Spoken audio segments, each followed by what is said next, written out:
Greqia do të hyjë në vitin 2026 në mes të një rindërtimi rinjsor të forcave të saj të armatosura, deklaroi të mërkurën ministri i mbrojtjes Nikos Dendias, duke vënë theksin te modernizimi, inovacioni dhe investimit e personeli në mes të ndryshimit të kushteve gjeopolitike. Në një fjalim të vitit të ri drejtuar personelit ushtarak, Dendias përvijoi programin e reformës ushtarake të qeverisë konservatore, Agenda 2030, duke e përshkruar atë si një plan gjithëpërfshirës për të modernizuar forcat e armatosura, për të ristrukturuar organizimin e tyre, për të forcuar industrinë vendase të mbrojtjes dhe për të përmirësuar rrugtimet e karrierës dhe përfitimet për anëtarët e shërbimit.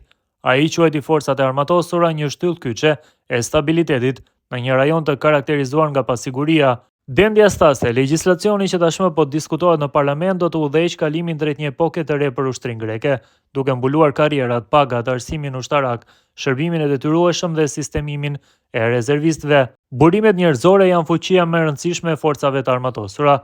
Ky është multiplikatori i forcës, theksoi ai.